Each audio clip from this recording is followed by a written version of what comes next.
God, it's been a while. I haven't recorded YouTube for so long because I've been so focused on short form content for TikTok, but here we go. Let's get into it. So last night I watched the Escape into In Flames documentary on Netflix. It's a three-parter. They're only hour-long episodes, so you can cane it off in like 3 hours easy. This whole thing was about the twin flame universe, which I didn't even know was a thing until I watched this. Thank God I didn't know it was a thing. And it just really got me thinking. What I was watching just almost triggered me in a way, like especially with how I used to be when I first got into spirituality. I've been on my spiritual path since I was about 19 and I've recently turned 29, so that's like a full 10 years of being, in the new age, like spectrum, biosphere, whatever you want to call it. And the way that I feel about it now is very different to how I felt about it when I first got into it. I've grown up. I'm a different person almost to how I was when I first got into it, and watching this documentary just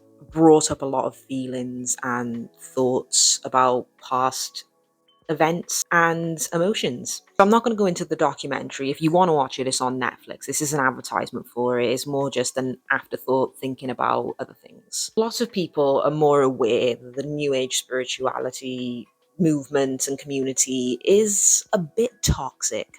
And I'm pretty open about how I feel the whole be positive, new age, hippy dippy shit is toxic. I'm not one to be not outspoken about that. But this documentary just reignited how easy it is for people to fall into these new age spirituality bubbles, and how easily it is to be manipulated and coerced and feel like you're doing something wrong. I've never been indoctrinated into a cult. I've been lucky like that, which I'm surprised because I was very, very impressionable when I was 19. I was in the process of some very, very deep trauma, in the process of being super vulnerable, not in a great relationship, just not in a great place in my life generally. And then I came across witchcraft and new age spirituality and I was like, oh, this is really cool. Maybe I can get into this. But I somehow dodged the cult thing completely. It shocks me, to be honest. But I have had a run-in with a cult, sort of. It's tricky to talk about this because I can't name it.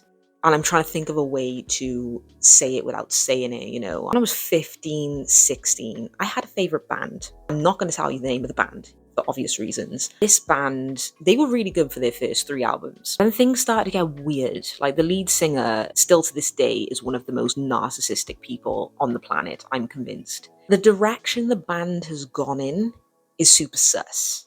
Like they hold retreats, which are usually made up of teenage girls and middle-aged women. And one of the things that they do in these retreats is they get the fans to bow at the feet of the lead singer. I've seen videos, man. It's really, really disturbing. When I was into this band, I was super into them. Like I thought they were my life. I was convinced that they changed my perspective on life, and they were right about everything, and the lead singer could do no wrong. And I met someone who sort of seemed to know the band or had been involved with them a lot, and just started spilling a lot of tea about this band, and it really ruined the image for me forever. And then I started to see just how dodgy they were. Although it was a band, and all bands have huge fans, they have fan clubs, whatever, but this band operated like a cult. And when you look at the members of the fan base, who were teenage girls, middle-aged women,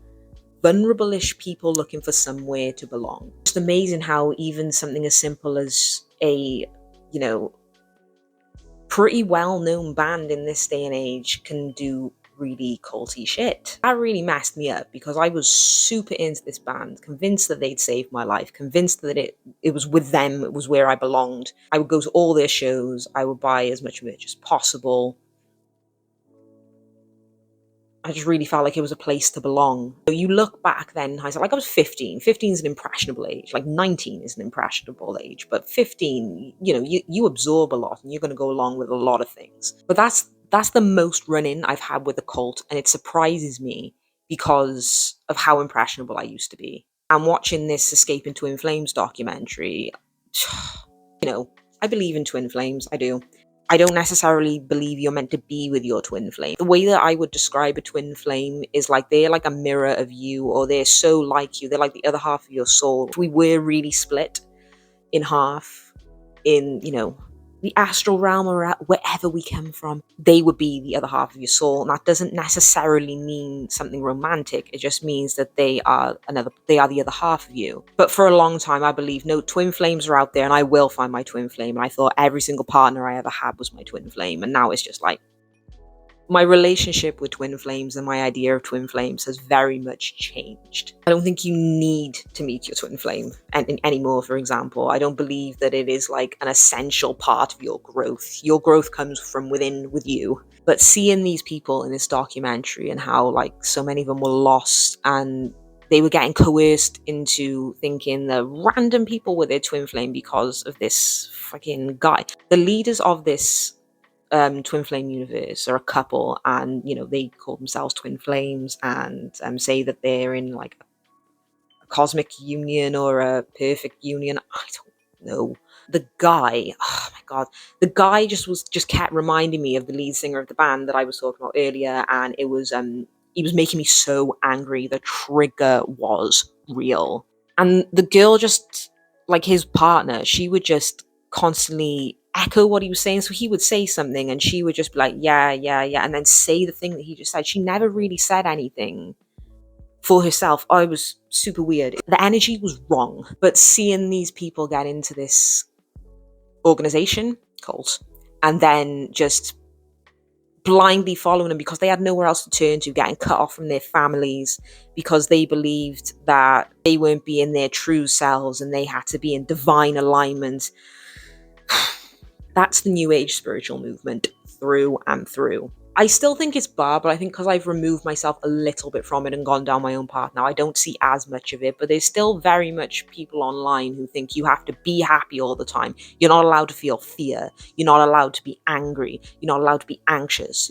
God forbid you be depressed. I've made a whole video about this before. We don't have to go into it too much. As someone who struggles with mental health, that was always a big no for me. It almost put me off the whole spiritual movement completely. But you get more into it, and when you think for yourself and you use your own discernment, you find out that you can still be spiritual and have all of these traumas, all of these negative thoughts, all of these stagnant energies, whatever. You can have all of the negative stuff. It's important to have the negative stuff because if we had nothing negative in our life, how would we grow?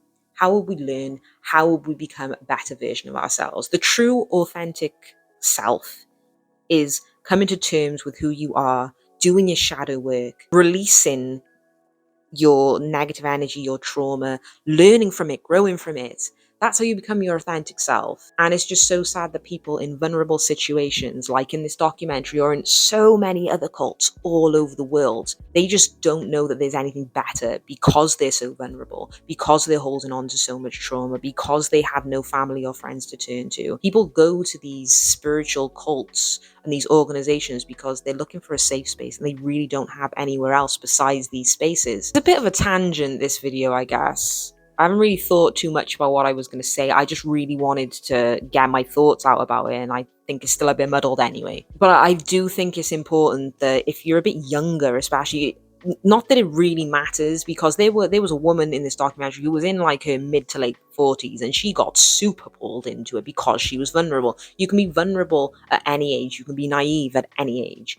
I really hammer home that if you're younger, you need to be careful, because the ban thing, like that's the closest thing I have. But imagine if it was a real cult where it was dangerous. I just worry because I know what it's like to be an impressionable kid. My heart burns for these vulnerable children, these vulnerable people who are getting sucked into this because they have nowhere else to turn, because they are that desperate to feel loved and accepted. This is just me trying to sort of say that if you feel like something is wrong in any organization that you're in, even if it's not a cult, you don't have to stay there, even if you think that you do.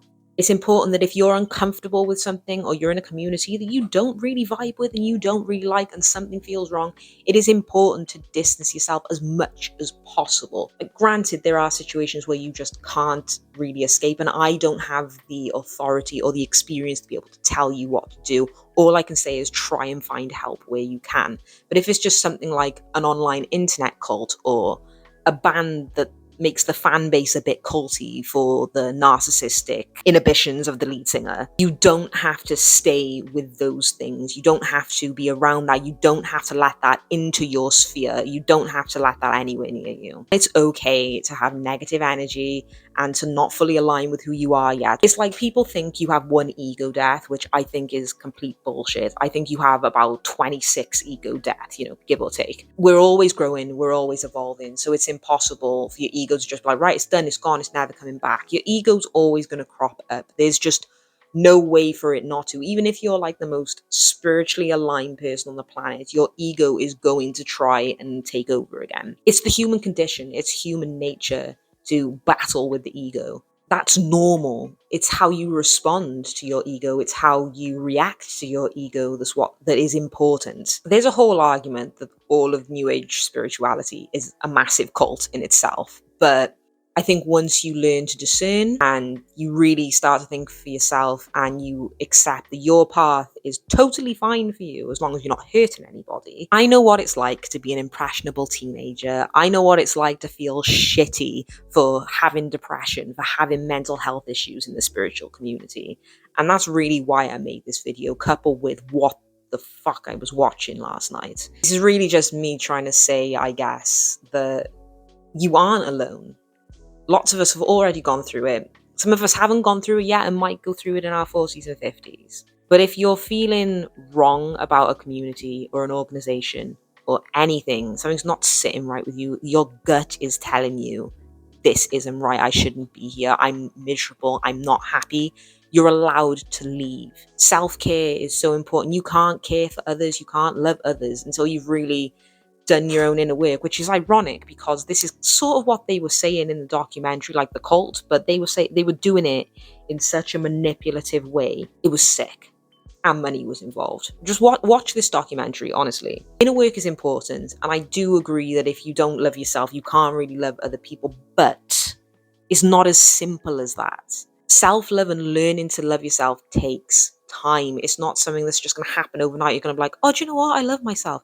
It's a process, and you can still love people while you're working on that process. It's impossible to love yourself all the time. There's always going to be a time where you're just like, I don't really like myself today, or I'm not vibing with my energy. That's normal. If we loved ourselves 24/7 all the time, the times that we really felt that self-love just wouldn't be as impactful, I don't think.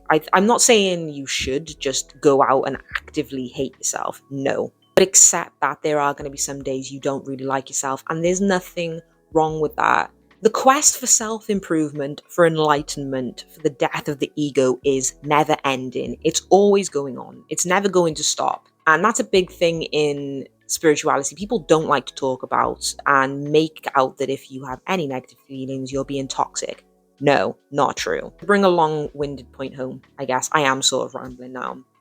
It's okay not to be okay, especially in spiritual communities. It's meant to be a safe space where you can work on yourself, but at your own pace, and not just because someone's told you you have to do it this way. Be wary of any organizations that want money from you, that make you feel like shit, that bar you from your family and friends, that tell you it's their way or the highway, are run by narcissists. If you're in a bit of a bind where you're feeling this at the moment and you have no one to talk to, I'm always here. I know I'm a stranger, but if even just talking to a stranger who wants you to be happy and wants you to be safe and wants you to be in a place where you can heal from any trauma or negativity in a safe space where it's going to work for you, I'm here. My door is always open.